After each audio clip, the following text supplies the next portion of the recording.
walau amana ahlul kitab lakana khairan lahum minhumul mu'minun wa aksaruhumul fasiqun. Ashabal fadilah wal karamah, para alim, para ulama, para kiai, para punyai, para asatid wal ustadzat ingkang tansah kula dherekaken sedaya fatwa-fatwaipun, wabil khusus beliau al-mukarraman muhtaram Kiai Haji Tasrifin Murtafi selaku sesepuh di KPT, Kiai Mu'azzam Idris saha pengasuh TPQ Al-Madaniyah, pengasuh Yayasan Al-Madaniyah Kiai Abdus Somad saha Ibu Nyai kang kula hormati, para wali santri, hadirin wal hadirat, para jamaah yang dimuliakan Allah Subhanahu wa taala. Pertama, monggo kula panjenengan sedaya ngunjukaken rasa syukur dumateng ngarsanipun Allah Jalla wa Ala ingkang sampun paring nikmat, paring anugerah dumateng kula panjenengan sedaya sehingga dalu menika saged silaturahmi wonten majelis menika. Mugi-mugi silaturahmi kula panjenengan sedaya wonten majelis menika dados isyarah silaturahmi kula panjenengan sedaya benjang wonten swarganipun Allah. Amin ya rabbal alamin. Shalawat salam mugi tetep kalimpah dumateng junjungan kula panjenengan sedaya baginda Nabi Muhammad sallallahu alaihi wasallam. Hadirin hadirat rahimakumullah, acara inti sebenarnya adalah haflah, dan tadi sudah ditampilkan santri-santri TPQ. Jadi acara saya ini bukan acara inti sebenarnya ya, tetapi karena saya diminta ya saya akan berbicara.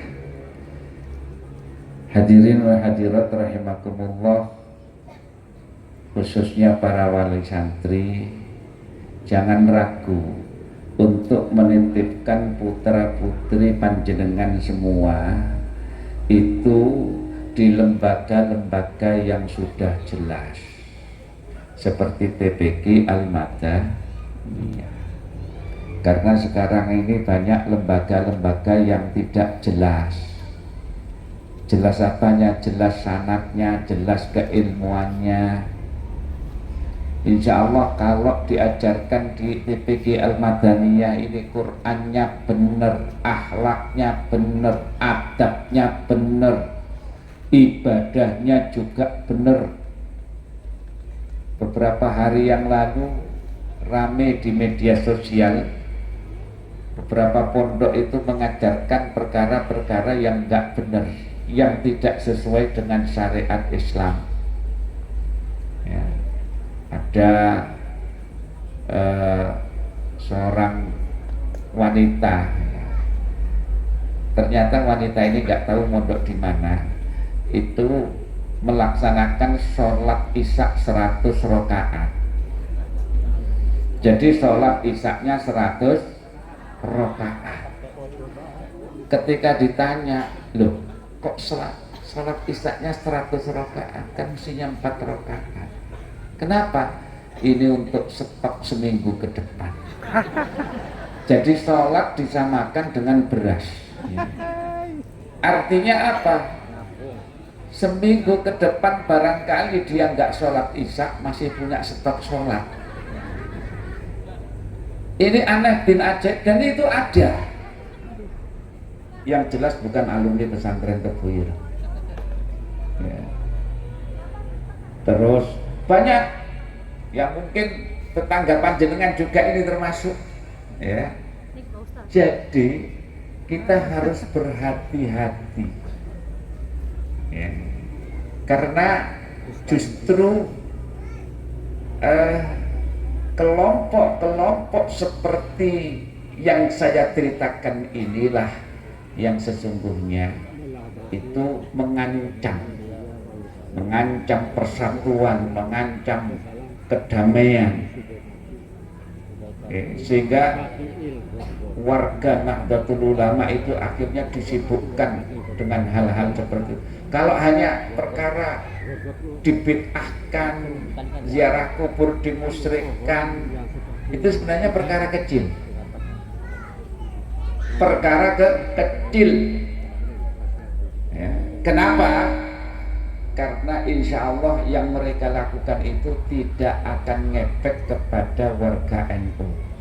Kalau maulid, sholawat seperti yang tadi dibid'ahkan, buktinya semakin marak dan semakin ramai. Nggak perlu kita tanggapi. Jangankan dibid'ahkan, dimusyrikkan. Gus Dur, al-Mahfudz Gus Dur itu towuk. Apa towuk itu? Sampai apa kalau bahasa sini tuh gitu loh. Ya mentok lah. Gus Dur itu bukan hanya dibid'ahkan, bukan hanya dimusyrikkan, Gus Dur itu dikafirkan. Ada kelompok Islam yang sampai mengkafirkan Gus Dur. Karena Gus Dur ini menjaga Indonesia dengan cara toleransi kepada orang lain. Sehingga akhirnya Gus Dur dikafirkan. Tapi bagi Gus Dur gak masalah. Gus Dur dilapori, Gus, panjenengan dikafirkan oleh si fulan. Alah gampang aku dikafir, nomene maca syahadat maneh gitu aja kok repot. Gus Dur begitu, kecil. Bahkan bukan hanya dikafirkan Gus Dur itu. Gus Dur itu pernah viral dulu itu divonis oleh sekelompok orang Islam juga, pernah divonis Gus Dur ini ahli neraka. Gus Dur ini tidak akan masuk surga. Kenapa? Karena Gus Dur ini terlalu toleran. Gus Dur ini biasa kalau ke Malang itu tidak tidur di hotel, tidurnya di rumah temennya seorang pendeta. Gara-gara nginep di rumah pendeta itu, keesokan harinya Gus Dur dikafirkan. Itu baru nginep kok itu sudah dikafirkan. Kan luar biasa itu. Sehingga beberapa saat, ya beberapa hari setelah Gus Dur dimakamkan, ya beberapa hari setelah Gus Dur dimakamkan, itu terjadi hujan deras. Ya, terjadi hujan deras sampai makam tanah di makamnya Gus Dur itu tergerus oleh air hujan. Jadi seperti digerojokkan begitu. Sehingga cemplong, tahu cemplong, berlubang, bolong, Complong. sehingga ada yang melihat kafannya Gus Dur, sehingga orang membuat berita yang dibesar-besarkan, jenazah Gus Dur bercahaya, jenazah Gus Dur.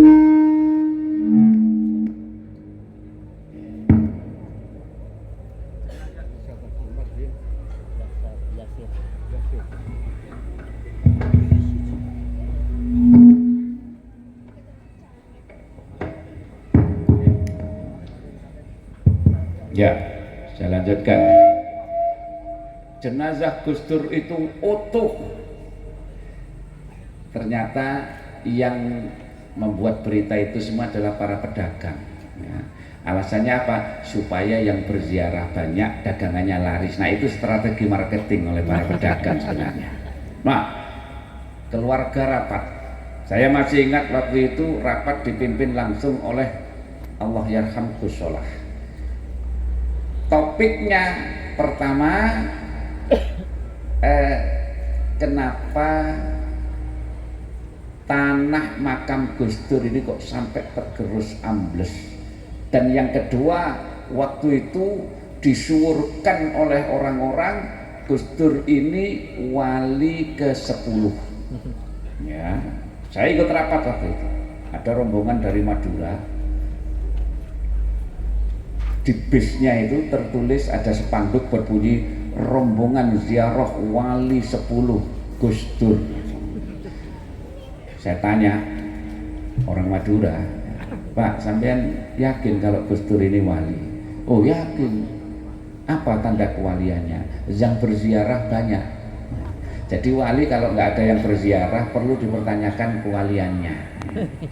Jadi sederhana orang ini, yang berziarah banyak. Jadi kalau ada kuburan diziarahi orang banyak, insya Allah wali.